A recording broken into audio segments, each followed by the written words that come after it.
आज हम लोग पढ़ेंगे जावास्क्रिप्ट में इवेंट लूप और एसिंक्रोनस ऑपरेशन के बारे में। इवेंट लूप एक टाइप का टास्क होता है जो कोई भी जावास्क्रिप्ट के मेथड को एग्जीक्यूट करके ग्लोबल एग्जीक्यूशन के स्टैक में डालता है।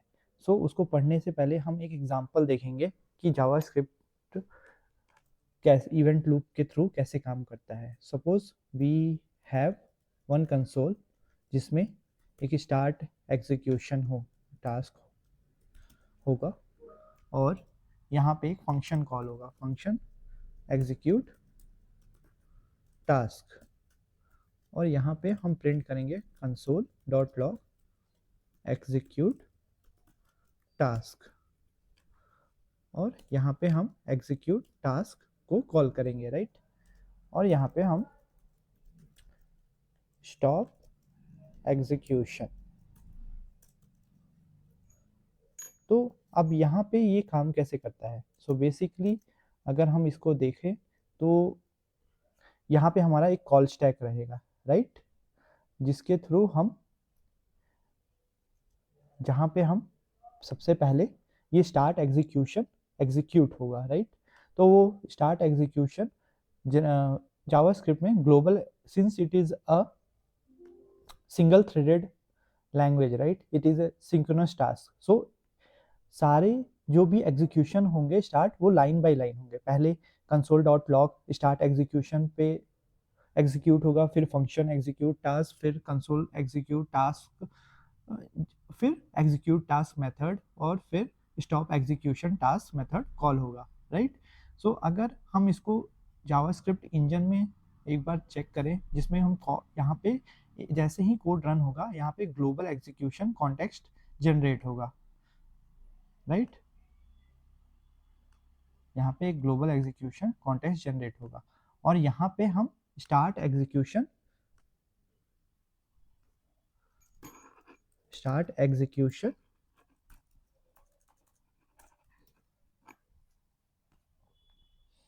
यहाँ पे ये स्टार्ट एग्जीक्यूशन यहाँ से ये ग्लोबल एग्जीक्यूशन कॉन्टेक्स्ट के अंदर जाएगा और कंसोल, जिसके अंदर कंसोल डॉट लॉग है, फर्स्ट लाइन, और फिर यहाँ से कंसोल में स्टार्ट एग्जीक्यूशन प्रिंट हो जाएगा। ये फर्स्ट टास्क वो जनरेट करेगा, राइट।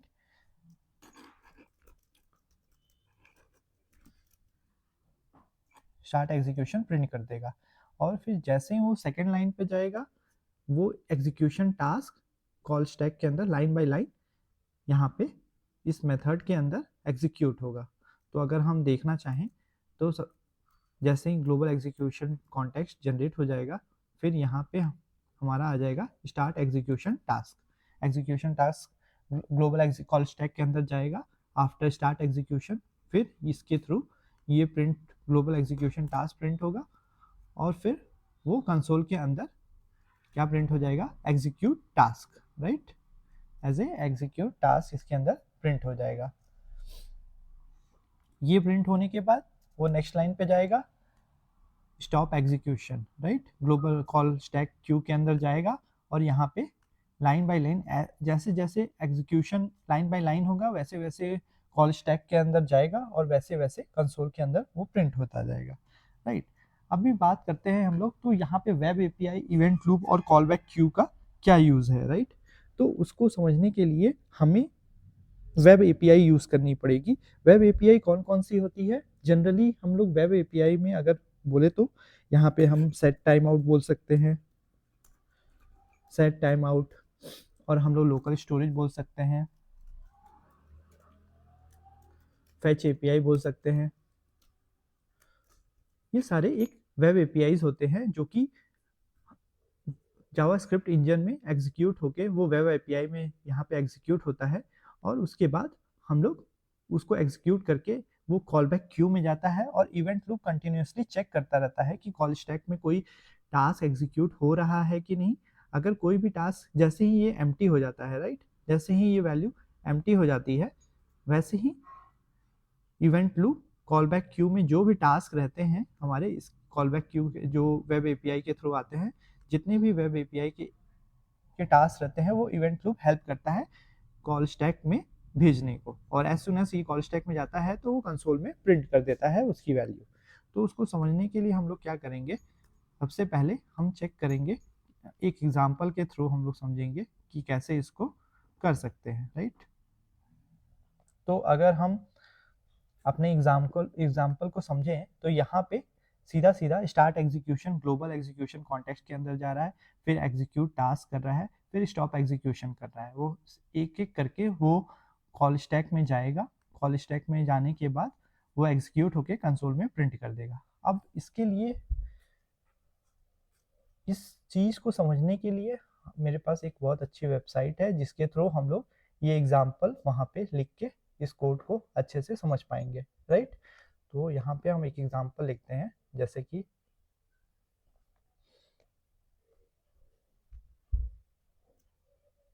यहाँ पे इस टास्क को अगर हम कॉपी कर ले तो अगर आप देख पाओगे यहाँ पे, राइट। अब इसको सेव और रन करते हैं तो हम देख पा रहे हैं कॉल स्टैक के अंदर सबसे पहले स्टार्ट एग्जीक्यूशन गया, फिर एग्जीक्यूट टास्क हुआ, फिर स्टॉप एग्जीक्यूशन हुआ, राइट। हम इसको फिर से रन कर देते हैं जिसमें फिर से समझ में आ जाएगा, और इसको हम पॉज कर देंगे तो ज़्यादा समझ में आएगा।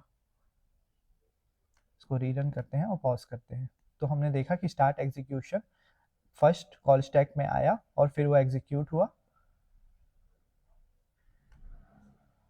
फिर उसके बाद एग्जीक्यूट टास्क आया, फिर वो एग्जीक्यूट टास्क प्रिंट हुआ, फिर स्टॉप एग्जीक्यूशन आया, ठीक है।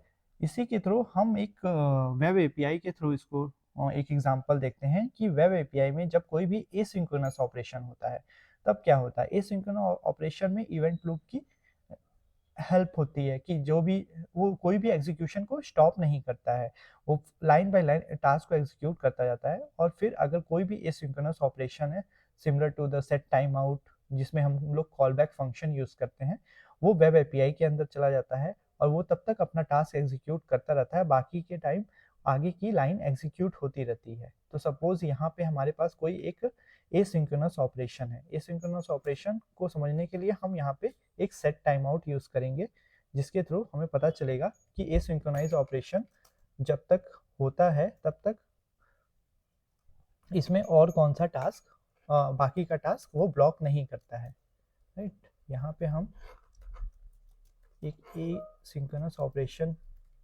यूज करते हैं, लाइक यहाँ पे लिखते हैं एसिंक ऑपरेशन, और इस कोड को हम अगर हम एग्जीक्यूट करें तो सबसे पहले देखा हमने स्टार्ट एग्जीक्यूशन आया, राइट। ओके, यहाँ पे हमने डायरेक्ट एसिंक ऑपरेशन लिख दिया instead of set time out. Set time out में हमने ड्यूरेशन नहीं दिया, राइट। तो हम लोग इसको ड्यूरेशन दे देते हैं 5 सेकेंड, 5 सेकेंड, राइट। और इसको सेव और रन करते हैं तो स्टार्ट एग्जीक्यूशन हुआ, एग्जीक्यूट टास्क हुआ, और ये पुराना ही ऑपरेशन ले रहा है 1 सेकेंड।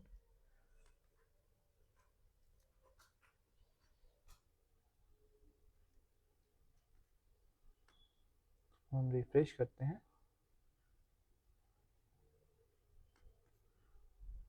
सेव करते हैं,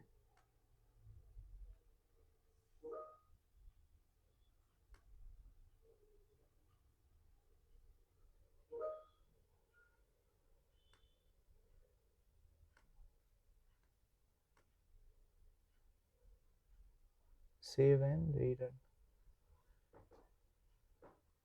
यहाँ पे स्टार्ट एग्जीक्यूशन हुआ, सेट टाइम आउट हुआ और स्टॉप एग्जीक्यूशन हुआ, right.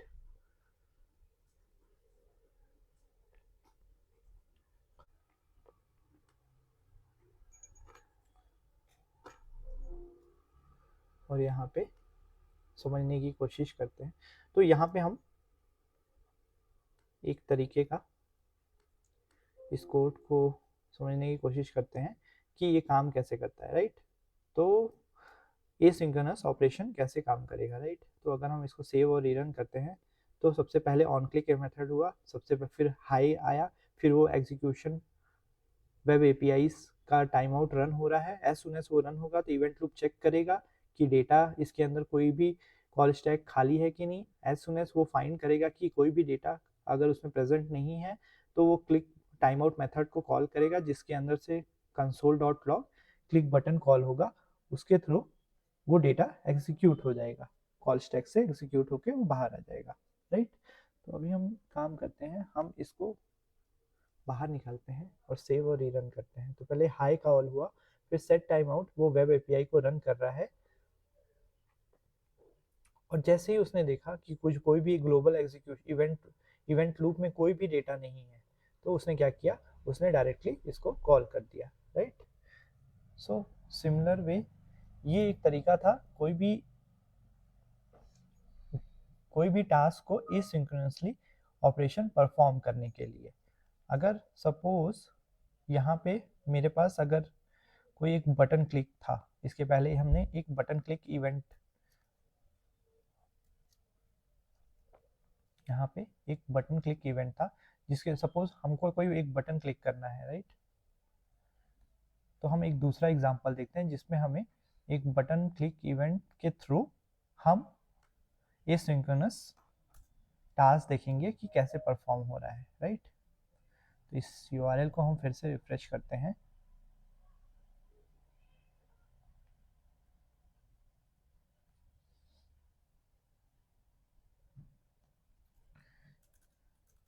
Latin flip,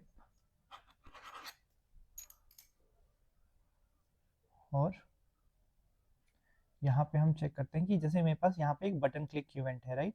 as soon as the button जब क्लिक होगा तो इसके अंदर की जो भी ऑपरेशन होगी वो वेब एपीआईज के अंदर होगी, वो एक काइंड ऑफ एसिंक्रोनस ऑपरेशन है। और फिर उसके बाद हाई प्रिंट होगा, फिर उसके बाद ये एक और कॉल बैक मेथड है, राइट। ये इसको एक और टाइम आउट मेथड यहाँ पे वेट करेगा, जो भी ऑपरेशन जैसे ही 5 सेकेंड हो जाएगा वो particular operation event call back के क्यू में आ जाएगा, राइट।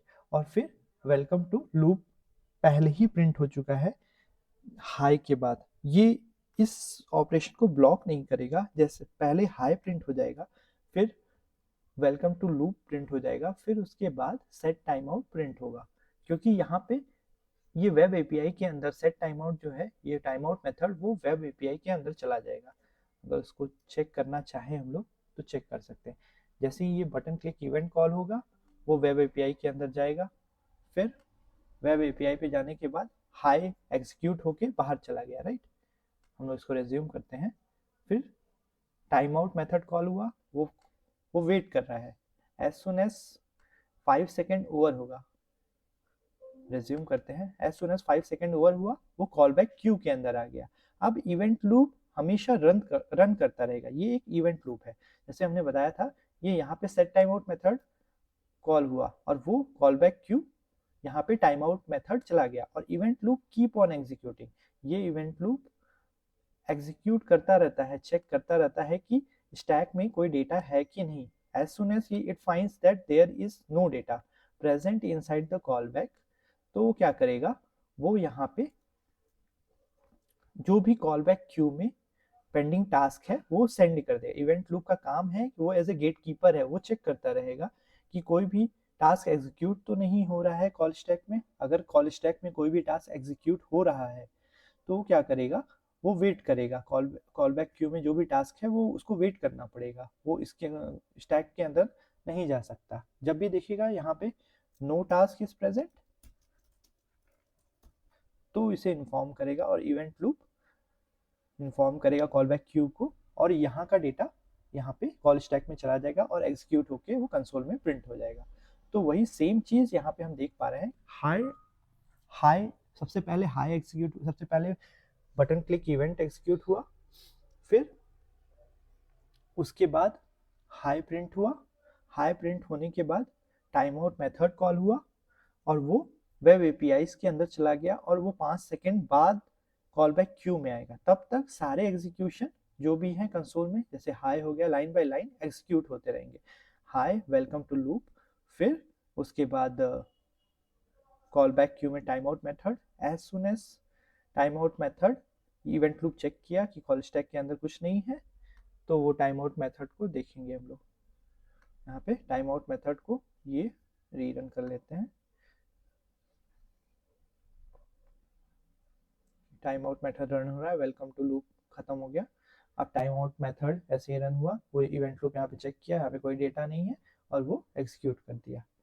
और ये जैसे ही हम लोग ने क्लिक इवेंट को कॉल किया, इसने चेक किया फिर से सेट टाइम आउट मेथड, फिर उसने यू क्लिक मी प्रिंट कर दिया और फिर क्लिक मेथड कॉल हुआ, राइट। ऐसे फिर से हम क्लिक करके देखते हैं, ये एक टाइप का, ये तब तक रहेगा, ये वेब क्लिक इवेंट तब तक रहेगा जब तक ये वेट करता रहता है कि अगर कोई भी बटन क्लिक, वो वेब एपीआई में हमेशा टास्क वो पेंडिंग ही रहेगा, क्योंकि वो वेट करता है कि कोई बटन को क्लिक करे तब हम अपना आगे का एग्जीक्यूशन स्टॉप करें। तो जैसे ही आप इस बटन को क्लिक करोगे, ये क्या करेगा, ये ऑन क्लिक मेथड को कॉल किया और फिर यहाँ पे उसने यू क्लिक बटन प्रिंट कर दिया। हम इसको फिर से देखते हैं, जैसे हमने क्लिक मी को कॉल किया, पॉज करते हैं इसको, तो इसने क्या किया, इसने कॉल किया ऑन क्लिक मेथड को, इसने ऑन क्लिक मेथड को कॉल किया, ये एग्जीक्यूट हो जाने देते हैं। फिर से देखते हैं ऑन क्लिक वाला ऑपरेशन कैसे कॉल होता है। ठीक है, जैसे ही हमने इसको क्लिक कॉल पे, क्लिक इवेंट पे कॉल किया, ये ऑन क्लिक मेथड इसके अंदर गया और set time out timer method call हुआ और इसने you click the button print कर दिया after certain of the 2 second. तो टाइमर यहाँ पे वेब एपीआई में वो वेट आफ्टर 2 सेकेंड वो एग्जीक्यूट होगा, एग्जीक्यूट होने के बाद कॉल बैक क्यू में आएगा और इवेंट लूप चेक करेगा कि डेटा है कि नहीं, और अगर डेटा कोई भी प्रेजेंट नहीं है, कोई भी क्यू में डेटा नहीं है कॉल स्टैक में, तो वो you click the button operation perform हो जाएगा। सो ये काम है इवेंट लूप का, जिसके थ्रू हम कोई भी डेटा को एग्जीक्यूट कर सकते हैं, और ये पूरा जावास्क्रिप्ट इंजन है जिसमें हम ये सारे ऑपरेशन इसके अंदर परफॉर्म होते हैं। सो होप आपको इवेंट लूप समझ में आया होगा। मिलते हैं नेक्स्ट वीडियो में। Thank you guys.